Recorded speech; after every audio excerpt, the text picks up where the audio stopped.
Hello, Jay Wu here from Heyler Realty, getting ready to do our Facebook Live show, and Sean McMillan, my business partner here, and we are so excited to have on our show today Mr. Andre Norman, Ambassador of Hope.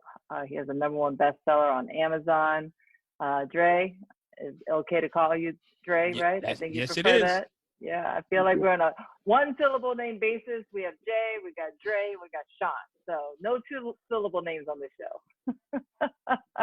No doubles. Well, no doubles. It makes it a little easier. And may I say, Dre, that it is truly an honor to have a conversation with you, for you to share your time with us, to share your message with us.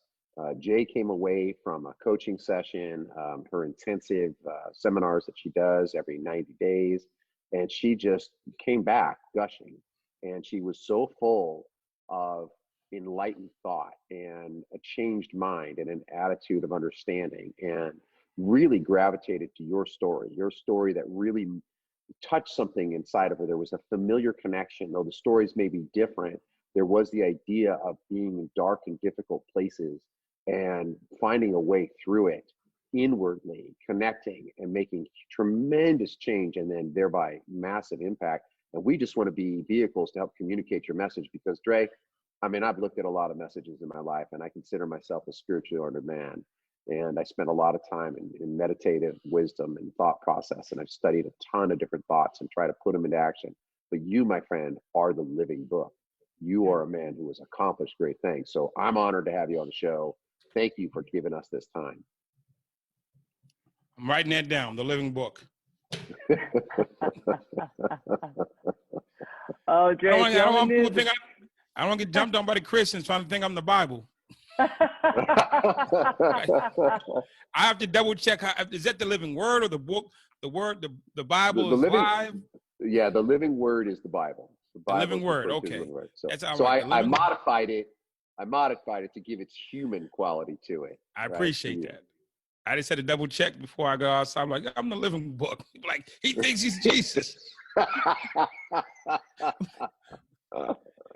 Some days, though, with his actions, Dre, I really feel like Sean can be, though. I have to tell you, you don't understand the compassion and the level of empathy and the actions this man takes to follow through on his word. It's pretty unbelievable. Oh, well, you embarrass me, but I thank you for that, my friend. I do. It's a team effort.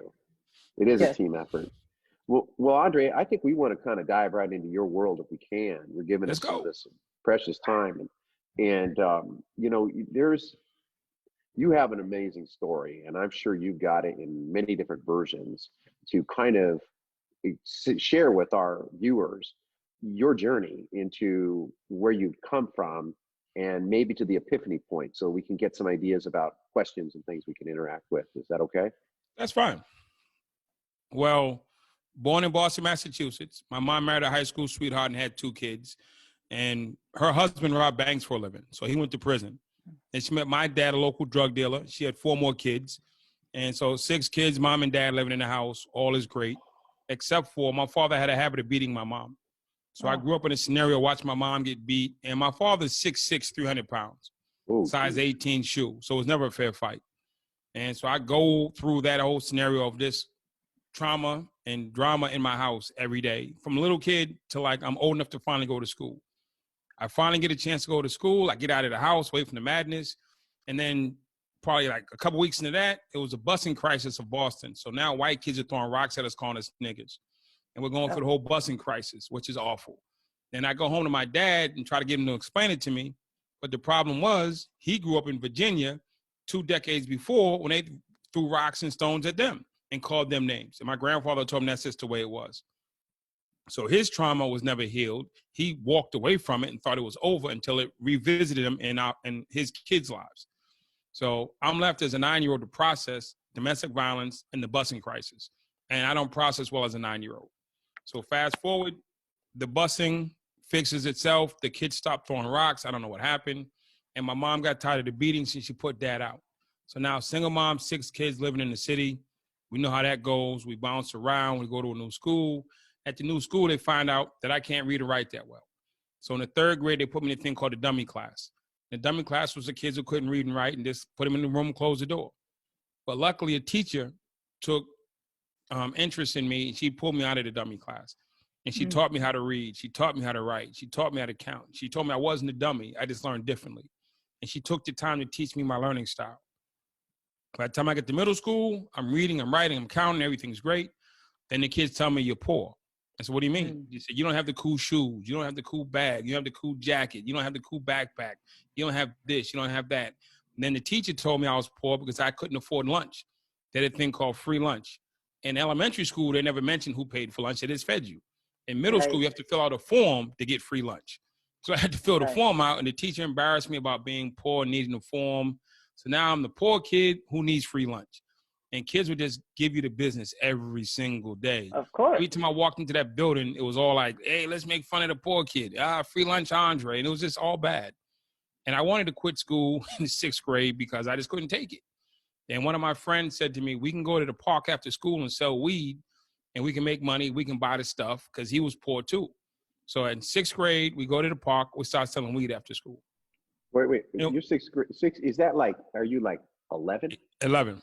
Yep. Jeez. But okay, thank you. What I did with the money was I bought clothes. And the proudest moment of my life to that day was to walk into the cafeteria and pay for my own lunch. Because every time we go in the cafeteria, they flip this big book up and check your name off. And my name starts with an N, so I'm in the middle of the book. So it was like, not only had to get checked off, I had to wait for her to flip through this big giant book. When I can pay for my own lunch, that was like the proudest moment I could ever think of as an 11-year-old. Now kids aren't making fun of me. Nobody's giving me a hard time, but I'm on the wrong track. I'm on a track that's going to take me where I eventually end up prison, because I went from selling drugs in the park to carrying guns, using guns. I just quit on that, and I quit track, I quit band, I quit this, I quit that, and I'm just in the street. And eventually I end up in court, and I get sentenced to 7 to 10 years, 2 9 to 10 years, 2 10 years, 2 15 to 20s, and a 5. It's about 97 years worth of time. Then they send me to the state penitentiary, and they drop me off. And when I got there, I was scared. But all my friends from the dummy class, all my friends from the principal's office, all my friends from juvie probation, all my friends from downtown hanging out in front of the movie, they were all there. They were like, yo, Dre, what took you so long? We knew you were coming. So I got in with my friends, and I decided hanging out. And for the next 6 years of my life, I just participated in criminality and criminal activity and gang life. And I thought this was great. And I moved up the ranks of the gang, and I became the 3rd ranking gang member in the state, which gave me a lot of status and respect. My mom came to visit me, and I was in segregation because I got in trouble. And she asked me, how did you get in jail, in jail? I said, Mom, I'm working hard. Mom, this is hard work. And I'm telling her about how I'm getting promoted and how I'm getting this, I'm in charge of that. And she looked at me, and she walked out of there crying. And I couldn't understand why she was tripping. I'm like, my father's been in jail. My stepdad's been in jail. My cousin's in jail. You know the life, lady. We've been in the life our whole life. Why are you mad? I got status up in here. You know what I'm saying? I'm not like no regular buster. You know what I'm saying? I'm running things. And I went back to my cell. I'm like, well, she'll come around. And the thing was, at that moment, you could not tell me I wasn't winning at life. I thought I had the greatest life ever, and I was winning because I was the 3rd ranking guy in the state, and I'm making money, I'm making moves, I got a big name. I negated the fact that I was actually locked in prison. I negated the fact that I was locked in a cell in prison, as my mom would say. I negated the fact that I don't have freedom of movement. I can't read a book. I don't have a refrigerator. I can't go to the store.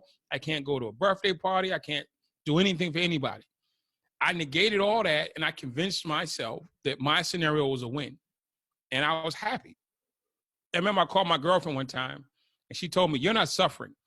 I said, what are you talking about? She said, you're having fun in there. I'm out here suffering and worrying about you and wanting you to be home. You're in there having fun. And the truth is, she was right. I was on like a big vacation, but this vacation had a lot of years to it. And finally, I came to a place of understanding I had become the king of nowhere. And I didn't want to be the king of nowhere. I decided I didn't want to be the king of nowhere, and I wanted to do and be better. So I came up with a plan. I said, okay, I'm going to be free. 6 years into my sentence, the first time I ever conceived the thought, I want to go home. I was having so much fun and so bought into the lifestyle that I never thought I want to go home. And then I decided, okay, what does going home look like? So I looked at the white guys, the black guys, the Spanish guys, the Asian guys, the guys who worked in the kitchen, the guys who worked in the church, the guys who played basketball, the guys who played chess, the guys who running around preaching Bible all day. Looked at every group. Nobody went home and stayed home. Everybody who got free came back. So I said, I don't want to be free because free don't work. It doesn't work for anybody. So I said, I want to be successful because successful people don't come here. So I said, to be successful, I need to go to college, then I can make it. So I said, I go home, go to college, be successful, and that's that. I came out my cell the next day. I got all my guys together. I said, listen, I figured it out. They said, what's good, Dre? I said, I'm going home. I'm going to Harvard, and I'm going to be successful. They said, Harvard what? I said, Harvard University. I'm going to go home and go to Harvard. They said, dude, you can't go to Harvard. I said, why? They said, you're black. I said, I know that. They said, you're a gang leader. I said, I know that. They said, dude, you was talking about killing 7 people yesterday. You're in the hole for trying to kill 8 people. I mean, you're like a crazy psychopath. I said, yeah, and they said, well, you don't read that well. I said, that's what school's for. And they just kept trying to tell me all the reasons I couldn't be successful or have the thing I wanted. And in the end, I was like, yo, y'all ain't with this. I walked away. My mom thought the same thing. My dad thought the same thing. And the baseline was the best thing happened to me and the worst thing happened to me all at one time. The worst thing that happened was none of my friends or family believed me. And that hurt because I was alone in this journey. The best thing is nobody believed me because had any of my friends said, Dre, that's a great idea, let's go. I'd been trying to take 30 dudes from maximum security segregation to Harvard, and then it never happened. Mm-hmm. By them opting out, it made me do it by myself. So I wrote my reverse engineering plan on how to do it. Counseling, GED, law library, training, school, college, change behavior, change attitude, disconnect from some people. And it took me 8 years of working 20 hours a day to see that front door. But I saw it. How were you compelled to do that, though? That's what's so fascinating. Like, with the background that you have and the childhood you had, to come up with within yourself this idea of, this is what I'm going to do. I'm going to set out and then I'm going to do it. That's mind-boggling to me. Nobody questioned the fact that I was a third-ranking gang member, almost to be number 1, because I set up my mind to do that too. And becoming the number 1 gang member out of 15,000 people is not easy. I'm talking about 6 years, 9 different state transfers, 2 riots on airplanes, 2 times in court, 8 times charged with attempted murder, too many fights to count, too much trauma to go through. I was working hard to become number 3. It was a lot easier trying to get to college. I'm listening to the story, and besides the fact that it's jaw-dropping, I mean, it's completely compelling, and I'm loving it. It just goes like flooding my mind. I go back in time to your experience with that teacher that pulled you aside, the one that identified, and Ms. that Oliver. person, Ms. Oliver? Yes, ma'am. And when Ms. Oliver saw that light in that child's eyes, and she said, I'm gonna make a difference. I'm gonna put myself out there. She laid the groundwork for your mind to work differently in one sense. You saw some compassion. You saw something that you hadn't experienced. And that little seed was still inside of that real badass exterior. I mean, to go from what you've experienced and the traumas, I mean, that's the only word, and it's not even deep enough. And layer upon layer upon layer of trauma. And then you come to this place where it is, you are, to your point, the king of nothing. You're looking around and go, I've got all of this, and then all of this is really nothing. It's not substantial. And you saw it in your mother's eyes. You saw it in her heart when she left you, and the fact that you were able to find that introspection and forced. And then this next part of this enlightened mindset, which is, to your point, you find yourself alone. You find yourself like, I'm going to shift. I'm going to change this part of my life. This isn't working. I am going to just I don't care what my sights are. And I don't want to hear the naysayers, right? And isn't that what we deal with so much in society, so much in our world? People kind of, it's like the shiny nail gets the hammer. Like it's just it's like you're just getting beaten on. And that's largely the world and the condition we live in. And it doesn't matter what walk of life you're in, oppression is real. But for someone like you, oppression was your way of life. And for you to transition, I'm just captivated by the story. And I can't wait to hear how it goes, how it keeps going. Well, I mean, I spent the next 8 years disconnecting from friends or associates. You don't unknow people. I'm a firm believer. You don't need to unknow people. You just don't need to be attached to everybody at the hip. So I disconnected from some people doing some things, and I connected some different people. So instead of hanging on the yard selling drugs, I'm in school with a school teacher. Instead of running around and playing basketball, I'm in a mental health counseling session and group. I just changed the people that I allow, because what happens is the people around you give you the inputs on who you're going to be. So Power of proximity. I changed out the people that I was taking advice from, to teachers, to counselors, to mental health professionals, to law professors, to people who are actually doing positive things. I started hanging around them. I still have the same friends. I just have some new mentors, which I never had before. And I allowed them to make decisions for me in the spaces that they specialize in. My friends were great friends if you wanted to sell drugs. My friends were great friends if you were going to get in a fight. My friends were great friends if you just wanted someone to walk the yard with. My friends were great friends. You need people to be loyal. But they weren't great friends if I needed someone to teach me the law. I needed someone to teach me humanity. I needed someone to teach me ethics and integrity. We had a different code what integrity meant. Where I come from, integrity meant you don't take shorts, you fight, and you don't back down. That's integrity. That's a good name. Now a good name is you show up and you help people. You look for people that need assistance and you tell the truth. That's a good name. So it's not like what they had was bad. It was just different. And it didn't serve the agenda where I said I wanted to go. So I didn't abandon them. I just changed philosophies. To change philosophies, you need a new philosophy teacher. So I sought out new teachers. And along the way, when I came out, I met an Orthodox Jewish rabbi who became my number one mentor, Natan Schaefer. I met two nuns, Sister Ruth and Sister Kathleen, who became mentors. I had a mental health counselor, became a mentor. And I decided looking for people who were doing positive things. And even though the correctional guards are our enemies, I ran into a correctional guard and who was really helpful. He was like, listen, I'm going to let you live in this unit that you shouldn't even be in. It was a program block. He said, I'm going to let you move into this program. Even though you're a gang member and we shouldn't let you in here, I'm going to let you in here. I think you could do good up in here. And I went in that program, and it helped me learn how to govern myself and participate in things and resolve things without violence all the time. And he didn't have to do that. He just said, no, something, I'm going to let you in here. He said, you look like you need a chance. And he gave me a chance. And I made the most of that chance. And when I actually, in that program, in the first time in history, the program staff were like hired contractors. They weren't state employees. They went to the warden and said, we have a question. They said, what is your question? They said, can we hire an inmate? They tried to hire me on their staff. Really? I was that good. It was like, listen, because when we first go to the program, everybody goes to programs to get out of jail. You go to this program, you sit here, you answer one question in the morning, one question in the afternoon, you're program compliant, you get your certificate, you show the certificate to the pro board, you go home. You ain't learning a damn thing, but you get your certificate, you get out. And that was the concept of the program. When I got there, they told me, Dre, answer one question in the morning, one in the afternoon, you're program compliant, they can't kick you out, you get your certificate, you go home. I said, that's dumb. That's what do you mean? I said, I came here to learn something. They said, yeah, you're going to get out of jail, though. You don't need to learn anything. You need to get out. I said, no, I'm doing this program not to get out. I'm doing this program to stay out. There's a difference. So I need the information. So I started actually doing the program. And because I'm a boss, you can't tell me no. So I'm actually engaging. I'm talking about for years. These people were running this program with no participation from the inmates. Nobody learned anything because it was against the policy of the inmates to actually learn. That was an inmate policy. We don't learn it here. We get certificates. This program is about getting a certificate, waving at the pro board, and getting out of jail.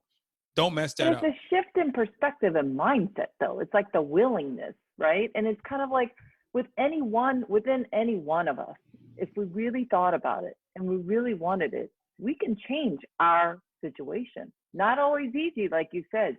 You had to work many years and many hours and work your butt off to change and get out of your situation. And Sean's self-made, I'm self-made. I know we all had to put blood, sweat, and tears and tons of time to change what our childhood had provided to create the life that we have now. And I think that's what resonates the most with me about your story when I first heard it, is that here is a life where you had such a mental capacity and determination to look outside of yourself and be like, okay, this is the hand I've been dealt from just environmental, but what can I do within myself to change that environment and the influences that are around me, and how can I be different? Because our life is only one. We only get this one opportunity as far as we know. That's I heard. What you do is don't try to make them threes into a winner. Throw them things in the trash. Stop trying to make threes a winner. Threes will never be a winning hand in poker. So if you got bad hand, throw it away and go get a new deck, sit at another table. If they deal you threes and they deal you threes and they deal you threes, listen, man, throw those cards in the trash and get up from the table. Go find a different game. And that's I wasn't. So when you think about the kids, right, and they're going through, and I know you do a lot of good volunteer work out in the community, and I'm sure you see some of these kids who they themselves probably don't understand, have any hope, or feeling like there's any change for them. What do you tell them? How do you guide them into having a different life? The first thing I tell them is they don't know that they're missing hope. They're living abnormal is normal to them. So hope is not part of abnormal. Prosperity is not part of abnormal. Good communication is not part of abnormal. So in their minds, they're fine. Okay. In their minds, they're fine. Having to fight every day is normal to them. Having to go hungry is normal to them. Seeing people hurt is normal to them. Being neglected is normal. It gets to the point where it's normal. The first time I saw my mother beat, I was in tears. But by year 5, it was normal to me. That's just a communication style. Wow. So it's not that you have to understand the person's point of view. You can't superimpose your point of view. Oh, they must be so sad. I'm like, sad about what? I'm eating. I'm winning. I was in prison and I convinced myself I was winning because this is just a variation of what I've been living my whole life. And it wasn't until I wanted to change my dynamic did I start saying, this is not good. Huh, that's very true. Do you remember the specific moment when you came to that conclusion? Was there like where that mind shift took place, that epiphany?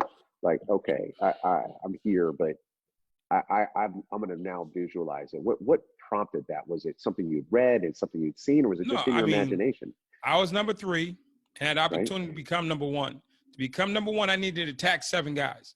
It was my friends got hurt in the riot, and I was going to retaliate against the friends of the friends. And had I attacked them and hurt them, if not killed them, I'd have propelled myself to be the number 1 guy. It's all about the fights you win and the fights you take on. And had I done that, I'd have become the number 1 guy. But in the process of going to do that, I had an epiphany moment where God spoke to me. And God told me, Andre, don't do this. Life choice. I said, why are you talking to me, God? All of my life, there's been no God. My mother used to get beat to the floor. There was no God. When people threw rocks and stones at me on the bus, there was no God. When we were homeless and bouncing around the city, needed a place to stay, there was no God. When I didn't have clean clothes and food to eat, there was no God. My sister became an addict and my other sisters were struggling, there was no God. So I don't want to hear about God said, go see your people, because evidently I'm not one of them. And he just kept on with the don't do it. So in the end, I didn't do it. I went back to my cell and I didn't go to church. I actually didn't like Christians at the time. If you was a Christian and you came within 100 feet of me, I'd be subject to beat you up at the time. There's a real good reason I did not like people from the church. Family members, bad experience from my perspective, and I internalized it, and I blamed all Christians for what happened to my family. And so if you came near me, it triggered me. I have an anxiety attack all over you, because I couldn't do anything about what was happening when I was little. I had to just be ashamed to be out of the way. But when I became big, I got this coming. You got this. You're going to get this work. And so when anybody came around me, they reminded me of the people from my family's church who I didn't like. So when God spoke to me, I told him, go see your people, because I don't like your people. But when God speaks to you, he's always going to win the argument. And I went back to my cell and I said, well, what am I going to do now? I can't be a psychopath, so why be in jail? So that's when I came up with, I want to go home, and I started looking around and coming up with different options. And I came up with a way of, okay, how am I going to do this? And I literally spent the next 8 years not going to church, not going to any services, just studying and winning. And then it was funny, June 12th, 1999, I joined the church. And first I had this is crazy. I got an Orthodox Jewish rabbi as my first mentor. Right. Then I got a priest from a Catholic church as my second. Then I got 2 nuns. I mean, straight in order. And I left the nuns. I got a Protestant minister as soon as I walked out of prison. The day I walked out of prison, I met a Protestant minister. And they all came in order. Wow. You know, I tell people, I tell people all the time, don't bother telling the mountain how big, tell God how big your mountain is. Tell the mountain how big your God is. And when you have Yes. those moments when the illumination takes place, you recognize, like, man, he just kept coming and coming. And he waited till I was at the very bottom. I was on this top of the thread. And I think at that point, you were an open book. He could rewrite your heart. He could rewrite your mind. He knew what he had instilled in you. He knew what was created in that mind and in that voice and in that strength of a man that you are, made to be strong, enduring. And the depth of your suffering is like equal to the height of your soaring. It's like you just had to come to this place where nothing was between you and God. And you were like, all right, I'm going to go do this. And then all of a sudden, this story starts to unfold. And I want you to start to share some of that story, some of the things that took place. You get out of prison, you meet the Protestant priest, and your life starts back on the street. You've gotten in that, like the housing, But right? That's where we were left. I started, my life turned around, not at the front door. My life turned around 1991 when I started that journey. Yeah. And it wasn't until, if you'd have told me that first day when I said I'm going to do good, you said, Andre, get on your knees, profess God as your Lord and Savior, and we'll free you out of here. No problem, get you. I'd have said, no, I ain't that guy. I don't know how to ask for nothing. I earned mine, is what I'd have said. The day I got parole, when I walked out of the parole office and I had the parole, this is 1999, 8 years later, I get back to my cell. The first thing I heard was God said, I did that for you. And I waited for you to get it to tell you. Because as I told you on the front end, you needed me, you're stubborn. You wouldn't have done it. So I let you get it. And as soon as I got parole, it was like, yeah, I did that. He said, but I gotta deal with you as is. You are stubborn, aggressive, hard-headed, go hard type of person. So I don't need to change you. I just need to redirect you. So oftentimes people say, Dre, why are you so aggressive? This is the way I was built. Go read about David and ask me why I'm aggressive. Right. No, you were made to be strong. You were conditioned. There was a song by Johnny Cash when he knows he's going to leave his kid, and he's like, I'm going to name my boy Sue. And then the kid meets up with the dad many years later, like, man, why'd you do that? I was Sue. Are you kidding me? Just like your story, throwing rocks at you, calling you names. And he goes, son, I knew I wasn't going to be there for you. So I had to put that grit in your eye. I had to get you tough because I wasn't going to be there to fight your fight. So naming you that name is what made you tough to this day.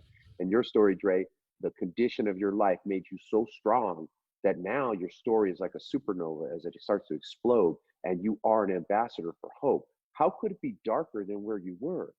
I mean, I don't know how much darker you can go in terms of like hopelessness in a cell, in a solitary confinement, looking at 100 years, like a century of time in a system that is known to be cold and indifferent. Oh, it's cold. Is that more? Ain't nothing nice about prison. If anybody tell you prison is nice, but it wasn't hopelessness that took me to jail. And it wasn't even the inner city or bad schools that took me to jail. It wasn't poverty or lack of a dad that took me to jail. Andre Norman went to jail because I was a quitter. The thing that I learned as a young boy, long before I got out my house and got to playing in the street, was it's okay to quit. So as things got tough, I would quit. So I quit on band. I quit on the track club. I quit on trumpet. I quit on my leadership programs. I quit on all my programs. So when you quit on everything positive, it only leads you to negatives. Yeah. So I'm surrounded in negatives, not because positives weren't made available to me. So often we think, oh, he's from the inner city. There's no positives down there. But there's tons of positives in the inner city. There's tons of positives. It's not the best of the best. It's not like things are flowing, but you can find a way. Thousands of people find a way out of the inner cities to greatness. Thousands of people find a way to do wonderful things without having to go to prison first. I just quit on all positives. I could have been a musician. I could have been a leadership person. I could have been an international coach. There was thousands of opportunities that came my way. My problem was I learned how to quit. So I quit on everything. But then you learned not to. I learned quitting is not an option. When I learned quitting wasn't an option, it was all out the way. You couldn't stop. Well, I know you read that book, The Willing Warrior, that Joe Stump wrote, right? Oh, yeah. And it's kind of like the not having an option to even let that little gap in. There is no gap of regret or going back. All you can do is finish. And when the moment you can close that door on any seed or inkling of doubt of not finishing, the moment you can clamp that down and just be forward, right? When you think quitting's an option, you at some point do it. Yes. Yeah. Yes. Because it starts to overtake, you know? Yeah, the environment gets stronger. Listen, if that donut is sitting in the middle of that table, eventually I'm going to eat that damn donut. I know it's no good for me, but the environment's going to win, and I will fall to that. Right? So when you are Krispy Kreme or Dunkin' Donuts?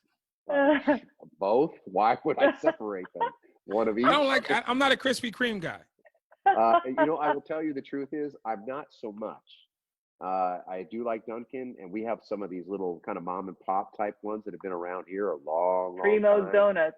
Oh yeah, Primo's Donuts, like 65 years, so it's old school. I'm with that. But I don't discriminate. I don't discriminate. You know, it's the sugar that I'm craving, and I took a radical turn on that, like a health decision a few weeks ago. I'm like, I got to get off the sugar thing. And let me tell you, that was a 3 or 4 day funky ride of unhappiness with my body going, really? You're going to do this? To us? Yeah, but we are going to teach you a lesson. We're going to get rid of 17 pounds of us, which I was like, oh, that was a benefit. Anyway, that's it.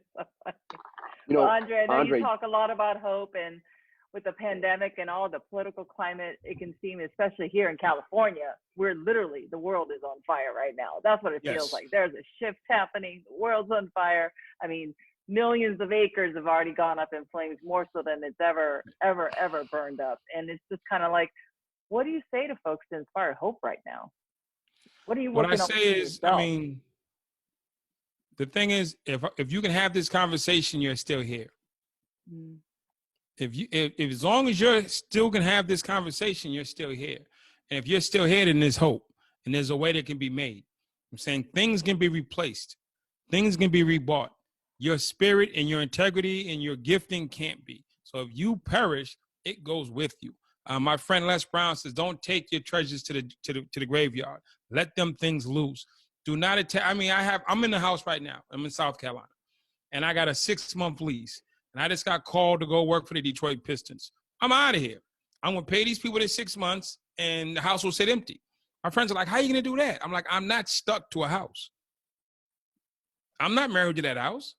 I'm just gonna clean it up, put it back to where I got it, give them their money, and go about my business." 5 months of lease is not going to make me not go forward. I know so many people who would stay to the last day of their lease. I'm like, that's dumb. You see, I'm not going to let that little bit of money or that situation stop me from moving forward. So whatever's happened, don't let it stop you from moving forward. Sometimes I had a situation where a door closed. You know what happens when the door closes? Another one opens. But I don't like the door closing. But I like the door that opens. But you have to go through the closing to get to the opening. So if your house is burnt down, I'm sorry. There's a gift in there for you. If you're saying your neighborhood is gone, I'm sorry. You need to go to another neighborhood. You're saying it's time for you to move forward. You can't keep jumping back into the same hole saying, I got to be, listen, we are kings and queens and owners of the universe, of the planet, not 1 square, half an acre. You're saying the world is bigger than your little half or 2 acres. I'm saying if God took the acreage back, go. God took it back. It wasn't like somebody stole it. God took it back. You know what I'm saying? That's real practical wisdom, because it's the way of looking at it, right? It's keeping us away from that materialism or that past or whatever it is. Because you could look back and be like, oh, woe is me. I had a crummy childhood and this terrible upbringing. But rather you look at it and go, no, this is my narrative. This is my story. And this is what made me what I am today. And it's the same story that you're saying to people like, look, you can find it. You just got to look for it. You got to wait. To your point, you said something, free don't work. And I've always loved that expression, because free doesn't work. But when you go and earn something and you make a change or a chance, and sometimes it's maybe, hey, I need to get in better shape and I got to just start walking. Okay, just start walking. Take action. And if your house is burned up, well, clearly that ain't your house anymore. Not How about now. this? It's not. There was the 2 boys in Louisville, Kentucky, who cut grass all summer. It's a famous story. And they bought a bike, and they rode to the movie theater on their bike. Then the bike got stolen. So the brothers went to the police station to file a report. And the younger brother was mad and angry and talking about beating up everybody. They walk into the police station. It's probably the 40s in Kentucky. And 2 little black boys in the police station in Kentucky, man, it was all white. The cop tells them, go in the other room and fill out the report. The guy downstairs is taking the report. They walk into the gym to fill the report out, and the white cop stops what he's doing and says, what can I do for you? older brother saying somebody stole our bike, want to file a report. And the little brother talking about he wants to beat the guy up, and he just had enough. It wasn't fair. He worked too hard. And the cop, this is, again, segregated South, Jim Crow, Kentucky, looks at a little black boy talking about his bike being stolen. He could be like, get out of here. And that'd have been it. No recourse. The cop looks past him being black, looks past his situation, looks past everything, and looks at him and says, well, can you fight? Because if I find the guy with the bike and I bring him to you, I don't want you to get beat up. And the guy said, well, I'm not sure. He said, I'll tell you what, you join my boxing class, and if I find a guy, I'll let you fight him. They shake hands. They make a deal. Muhammad Ali was born. No. And Muhammad Ali traveled the whole world and became the greatest. Became the greatest. Truly. And when Muhammad Ali died, the world stood still. When they brought him back to Kentucky to bury him, and the whole world came out, and we gave him the greatest send-off of any man on the planet. If Muhammad Ali came back and was sitting here right now, and the man that stole his bike was sitting across from him, I guarantee you Muhammad Ali would not punch that man. He would shake his hand and say, you made me. That thing you did was wrong, but that thing you did changed the trajectory of my life in the world.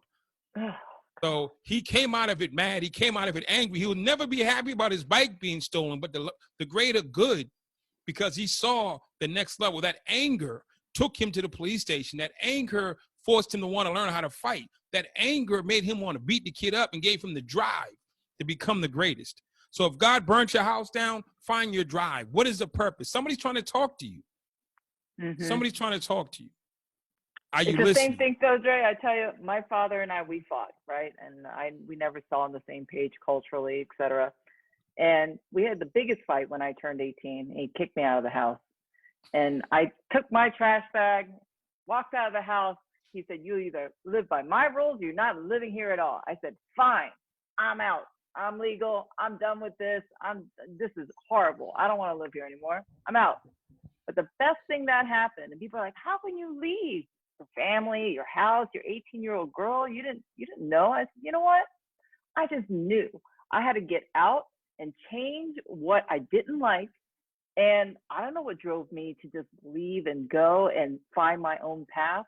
But that fight was the best thing that happened in my life because it created everything amazing that I have. Even though you walked out crying. Yes, and angry. And I said, fine, I don't need this. But the thing is, those things that happen to us are the things that drive us. Oh, so the fact that you had to prove your father that you knew what you was doing drove you. You wouldn't give up because you weren't going to give him the satisfaction of saying, see, you needed me. Nope. I told you 5 couldn't years. make it. Never came back. Never went home after that. I left. Talked to him again, and the relationship was there. You can hold up and say, no, something. It drove you. It drove you. Imagine if he let you do whatever you wanted, you'd have stayed home and never left. Oh, my life would be so different if I had stayed. That anger, that frustration, that independence is what shaped your entire life. Now, the trick is, once your life is shaped, you have to learn to let go of the anger. Because it can drive you to the point that it can drive you over the point. So it's cool driving you to the point. It shouldn't drive you over the cliff. Yeah. And that's what happens to some people. That's true. That's true. The frontal lobe developed, empathy, came through. And of course, my awareness of it is what it is. He only knew what he could do. But I know better, so I'm going to do better. And forgave that side of it, and knowing that, hey, but this amazing life happened because of that catalyst. Right. And I'm just gonna, benefit from it. So I love that story that you shared, Trey. What's funny is I don't think I've heard that before. I don't know if you have, Sean. The Muhammad Ali story? Yeah. No, I hadn't. And I have to say, Muhammad Ali is one of those men in modern history that I would put in the very greatest of categories, who achieved so much as truly an ambassador for the world, who stood on principle alone, who took trophies and titles and all the things that they lauded him with and put it to the side and said, no, I'm conscientiously objecting to a war. I'm not going to go kill people. I'm not going to just be a sir. And it was willing to suffer and lose everything at the time to do that. And I would say that every professional athlete to this day rests, their compensation was born of Muhammad Ali's work. The reason they get paid the way they get paid was on Muhammad Ali broke down that door, smashed it to pieces and said, I'm going to show you I'm the greatest. I'm going to lead by an example of great character, and I'm going to back it up. And you're right, that little fire lit in him as that boy, and then that officer. It's always that story of somebody, to your point, Dre, who they're willing to just break out and see through the situation and come out and say, okay, well, how am I gonna change this a little bit? How am I gonna get this bag of crap and I'm gonna make it into something shiny and pretty? And I'm gonna change that energy and change the world for the better. And to this day, I mean, I can remember watching Muhammad Ali fight. I can certainly remember the Joe Frazier, George Foreman, Ken Norton. I mean, those are indelible imprints in my memory banks as a child. And boy, I respect the daylights out of him for sure. And if anybody, you know the most important person in that story? Who's that? The bike thief.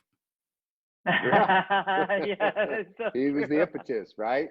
He was the no match bike that struck the thief, fire. no Muhammad Ali. If no bike thief, he'd have just died another poor black kid in West Louisville. Wow, that's this as we go. To your point, it's like this one door opens and another one closes and closes and opens. It just works that way, and those are a series of connections, and we don't always get to see it. It's what we do with it that becomes important and becomes our story. There's always somebody trying to talk to you. There's always somebody. I mean, I said it through Miss Oliver Early, Mr. McDonald, Mr. Bevilacqua, Miss Lane, Miss Ellis. I can go down the list of people who tried to point me. I just wasn't listening. Mm-hmm. I had developed a spirit of quitting. Mm-hmm. And now, what would you say? I know you spend this time, Dre, and giving of yourself and promoting, your story or telling your story so that people can just have and be influenced or shifted by your story. And I know your book is available on Amazon. Yes, it is. What are other ways that people can support change and be a part of change and the shift? If people want to be helpful, I work with prison systems around the country. I spent it all day collecting curriculums. So if you have a curriculum of any kind, real estate, mindfulness, breathing, on yoga, you know what I'm saying, how to fix a car, how to fix a boat, how to talk to your kid, mental health, depression, any kind of curriculum that is yours or you have a license to, you give it to me and I'm going to give it to the guys in prison, the guys and girls. I mean, you can buy my book, that's great, but the book's whatever. I'm saying you can read the story, you can just talk to me, save you $20. But if you have a curriculum on anything that's yours or you have license to say, Dre, I'm not going to sell it. I'm just going to take it. I have two websites. One is going to be for guys who get out of jail, and it's going to be there for them. Hey, come learn this thing, how to fix a car, how to sell a house, how to set up a business or whatever that is. And it's going to be there and it'll be free. And whoever gives it to me, their name will be on it. And the second thing is is like a platform in the prison. I'm going to put it on the prison platform. So they can study it before they come home. Hey, read this stuff now and bang, that's it. So if it's a written course, a video course, I'm just going to take it and make it available for free. I just did 15 classes in the last 2 days. And I just got another 50 classes this morning. Somebody donated, and 85 I'm thinking I'm going to get later on. You got 2.2 million people in prison, and they read at all different levels and all different languages. So I'm just putting up two sites, and I'm just going to say, hey, fellas and ladies, this is for you. And even if you have stuff for collateral, for the family, for mom, for sister, tangible trainings, I'm just going to put it there. And just make this giant resource where people can actually go. Because people come to me, hey, Andre, I want to be able to say, hey, go to this website. It's 10,000 trains on it, they're all free. And you can just study them at your own pace. So that'd be ideal. The idea of what you're doing here, taking your harvest, your bounty, your life experiences, and putting it out there, to your point, not attached to it. I'm just going to give it, seems to have continued to fill you with more and more, and opens more and more doors and more pathways through. I'm literally, neurons are firing because I have a really new, interesting connection to a well-known celebrity artist who's doing something different with education. And then I think of the issues that I think that people in prison experience and how we really need beyond reform. It is educational. You want to talk about equity. Education is a basis for a lot of equity, empowering people with knowledge and information and the ability to grow. And I'm listening to what you're putting out there and I'm thinking, my gosh, you've given people a pathway So when they come out of a situation where they've been learned how to be institutionalized and how to survive within that structure, which ironically to what you shared with us, it may be a scary place and a crazy place, but it's actually a secure, safe and secure place in one sense. When you learn how to survive there, you know you're always getting food, you know you're always Right. going to be able to sleep, you know, there's some amount of safety in it, which is bizarre. But then to take it and give that, like somebody who's adapted to that, and say, okay, now here's the big scary world where the rules are different and the boundaries are different. And how do you formulate? It's got to be very frightening to re-enter that space. And I think that adaptation is so critical to changing the narrative, to changing the conversation. I applaud that. In fact, after this recording, I'd like to speak with you or be able to try to make an introduction, because I think there could be something really kind of magical in what just happened right there in my mind. I was like, holy smokes, this could be big. Think about it. There are people in jail who've never used the internet. There are people in jail who've never touched an iPhone or a smartphone. There are people in jail that Instagram, Facebook, Twitter came out after they went in. There are people in jail who don't know what a self-driving car is. There are people in jail who this is going to be brand new. Zoom, they don't know what Zoom is. They've never seen a Zoom call. So podcasting, all of this stuff that we just take for granted, virtual backgrounds, Beat headphones, none of this stuff existed. Aura rings, none of this stuff existed in 2000. 2000, when did Facebook start? 2000 and what? When did Instagram start? 2000 and what? And all these other wonderful apps. This stuff is in the last 10 to 15 years, most of it. So if a guy went into jail at 2003, the internet, they were still doing AOL dial-up.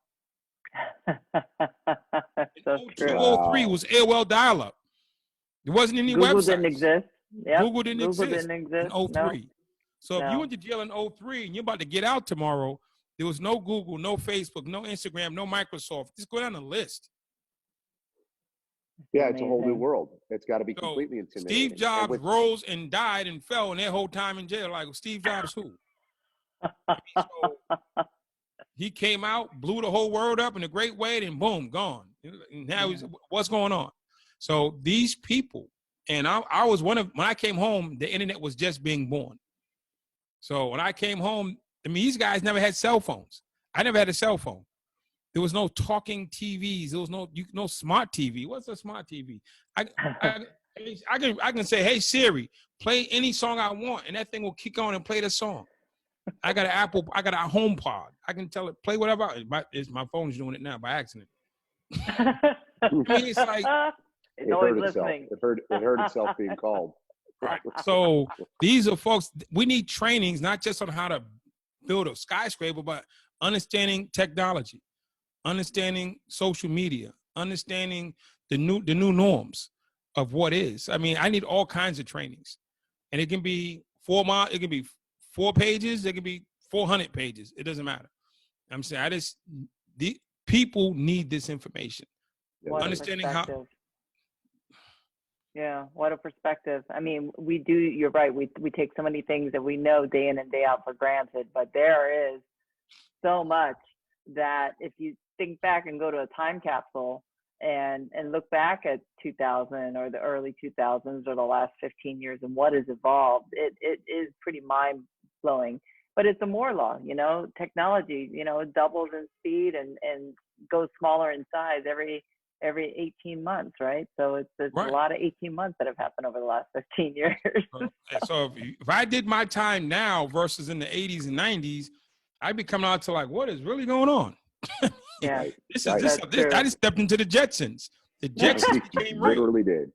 They literally have people going to the moon for fun now. It's like, hey, let's go to the moon. Okay, let's go to rocket ship. I found out that they have like the helicopter Ubers. Yeah. They went to jail before Uber and Lyft. Yeah. Airbnb. Ironic. I used one of each of those already today. It's weird. I was with the Lyft and I took an Uber. And it's a way of life. But your point. Now we need to explain to somebody coming home what is Uber and Lyft and how does it work. Wow. Oh boy. No way. Forget cryptocurrency. I'm not ready for cryptocurrency training yet. No, but that one's fast approaching. That one's Bitcoins is a lot. Quick. But we got to teach. We got to teach people crypto. Yeah, we do. That's so true. I'm talking about people who know nothing. Yeah. Yeah, and That's you know, amazing. and what's interesting is that at some level, going into it, you know what you know, and it turns out, as you said, with lifetime, we look back and go, "Wow, how little did I know at that time?" And even now, I find myself like, "Wow, what little do I know?"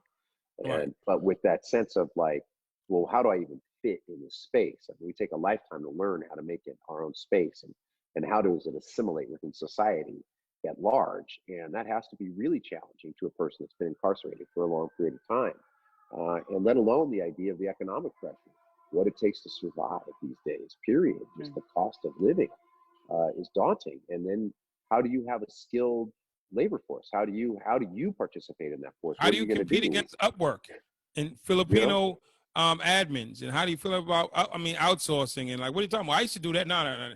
They just have virtual assistants now. What's that?